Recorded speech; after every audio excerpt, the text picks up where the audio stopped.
A las 10:32 está Pedro hoy por línea telefónica. ¿Qué haces, Pedro? Buen día, Eduardo, disfrutando de este hermoso día de frío. Ahora, no sabía que el frío iba a continuar en invierno, cosa rara, Vi tu artículo en Nodal con un muy buen título que me sirve para darte pie acerca de, entre signos de interrogación, si Nicaragua mata a Perú. Es que fue muy llamativo, Eduardo, en los últimos 10 días, la cantidad de artículos publicados en los portales y diarios argentinos y cómo se habló en las radios también sobre Nicaragua, de gente que en su inmensa mayoría no tiene la más mínima idea de la situación política de Nicaragua ni de la historia del sandinismo. Pero bueno, tampoco tienen por qué saber todo el mundo lo que pasa o lo que ha pasado en Nicaragua. Pero me llamó mucho la atención la cantidad de artículos y cómo lentamente Perú y Colombia fueron desapareciendo del radar informativo. Y como yo sigo permanentemente lo que dice Luis Almagro, que recordemos, el secretario general de la OEA, comunica muchísimo por Twitter, pero muchísimo por Twitter. Me llamó, lo resalto, muchísimo por Twitter. Ni un tuit sobre Perú y prácticamente nada sobre Colombia. Las reuniones que tuvo con gente de Colombia fue gente vinculada al gobierno de Iván Duque.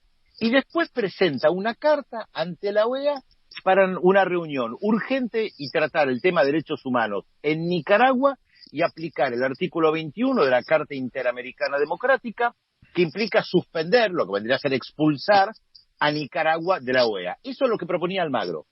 Claro, hubo una reunión de la OEA, mucho debate previo, cuál iba a ser la postura argentina. Al final, Argentina y México se abstienen en la votación, donde no se vota la suspensión de Nicaragua. En este sentido, no logró Almagro lo que quería, pero la Argentina y México votan por separado, sacan un comunicado, bastante duro, por cierto, con el gobierno de Daniel Ortega, bastante duro, y la resolución es una resolución más de las tantas que se han emitido sobre Nicaragua. Pero Nicaragua es otro tema. Mi pregunta, y vos sabés, Eduardo, que yo no soy afecto a las teorías conspirativas, es por qué de repente se está hablando tanto de Nicaragua. ¿No será para tapar Perú? Resulta que en Perú estamos a 2 semanas de las elecciones y José Pedro Castillo no fue proclamado presidente. Mañana hay una gran marcha nacional en respaldo a Castillo, ¿no? Efectivamente, pero pasan 2 semanas y la Junta Nacional Electoral no determina que él ganó oficialmente y Fujimori dice vamos a hacer lo imposible para que no lo puedan decretar presidente electo. Y hay movimientos entre militares y circulan videos de militares en contra del Castillo y cartas que no queda muy claro si son apócrifas o no, de militares que dicen que se van a rebelar si declaran a Castillo ganador. Y a mi juicio el objetivo es llegar al 28 de julio, por cosas que fui leyendo en la prensa peruana, de los opositores, llegar al 28 de julio, que es cuando él tiene que asumir la presidencia, sin ser declarado presidente electo, y entonces habría que convocar a nuevas elecciones. Sin ser conspiranoico, como vos decís, ¿qué posibilidad siquiera lejana contemplás? ¿Una remake de lo que pasó con Evo en Bolivia? Es difícil, las comparaciones son odiosas, pero sirven para pensar. Hay un punto en común. En los dos casos estamos hablando de gobiernos de izquierda. El otro punto en común. Almagro, en el caso de Bolivia, claramente a las 24 horas empezó a hablar de irregularidades, acusó al gobierno de Evo Morales de fraude y después de realizar un autogolpe, por eso yo lo cito en mi artículo también. La diferencia, que en este caso no puede decir que José Pedro Castillo realiza un autogolpe cuando no controla nada del aparato del aparato estatal. No tiene miembros en el Parlamento, no tiene miembros todavía en el aparato judicial, en nada, es un outsider, como se dice, es alguien que viene de afuera de la política. Entonces no lo puedes acusar de estar conspirando él o haber realizado un fraude él, sin siquiera tener una estructura.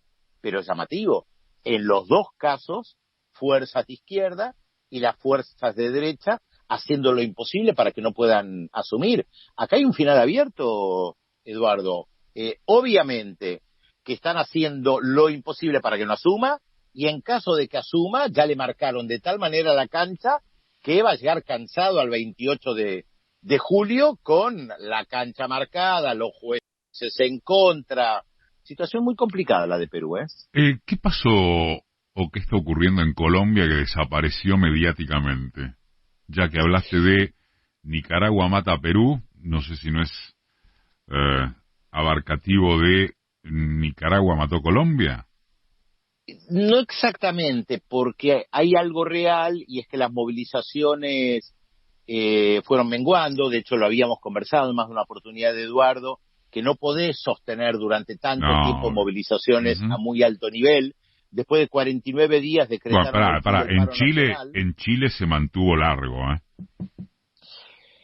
En Chile se mantuvo largo, pero tampoco era exactamente todos los días. ¿Acaso es un paro nacional? En Chile no fue un paro nacional, pero es verdad lo que vos decís, que en Chile se mantuvo muy largo con movilizaciones gigantescas, sin lugar a dudas. Habíamos dicho en su momento que en Chile mismo decían las más grandes de la historia del país. No es el caso de Colombia. Pero el paro nacional en principio se levanta, y el mismo día que deciden levantar el paro nacional estalla misteriosamente un coche bomba en Cúcuta, en una base militar. Hay muchos indicios que señalan que eso fue un atentado pergeñado con un coche militar, o sea que estaría la mano, estaría en condicional la mano de Uribe detrás, porque es muy raro lo que ha pasado. Duque ganó tiempo, sí, ahí está, se sostuvo, campaña internacional, especialmente en Estados Unidos, para decir que él no viola los derechos humanos, y ahí podríamos, sí, agregar lo que vos decís: Nicaragua y Perú en cierta medida matan Colombia, porque el tema bajó, a pesar, Eduardo, hay que decirlo, casi todos los días matan a un dirigente social en Colombia. Ya mataron en 6 meses a 74 líderes sociales. El lunes asesinaron a un cantante. Es impresionante lo que pasa en Colombia. Pero la OEA, a la OEA no le preocupa. No, y de hecho, como te decía, Almagro se reúne con gente vinculada al gobierno y no escucha a los opositores, cosa que sí hace con Nicaragua y Venezuela permanentemente.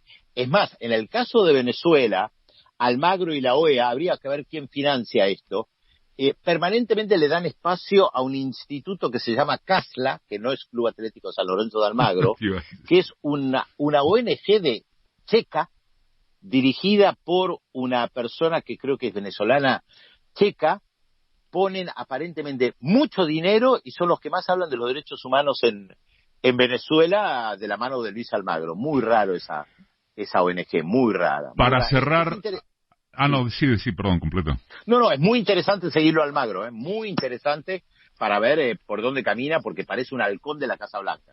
Para cerrar, mira, hablando de Casa Blanca, para cerrar al menos de mi parte, ¿alguna línea sobre Biden-Putin?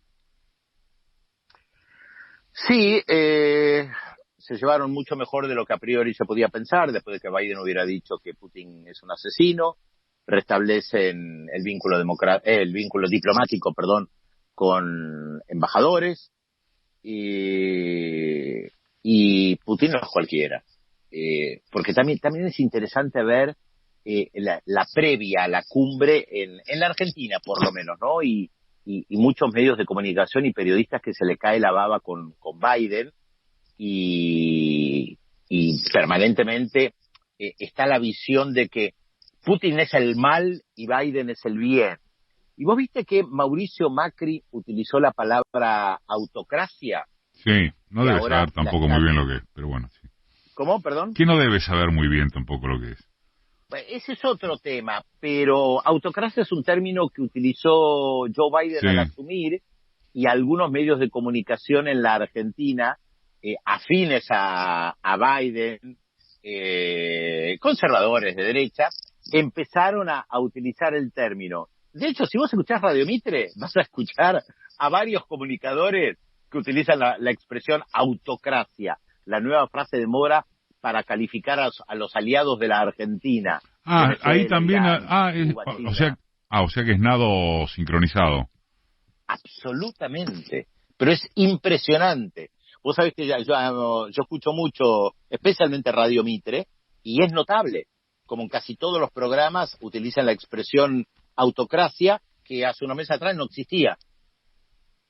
¿Cuántas veces vos has dicho, Eduardo, y lo sabés mejor que yo y lo explicás mejor que yo, que muchas veces la clase política se guía por lo que dicen los periodistas y los medios de comunicación, que muchas veces están más formados y le van marcando la agenda y los dichos? Bueno, en el tema de autocracia te aseguro que es así. Pedro Brigger pasó por Marca. Chao, Pedro, hasta el sábado.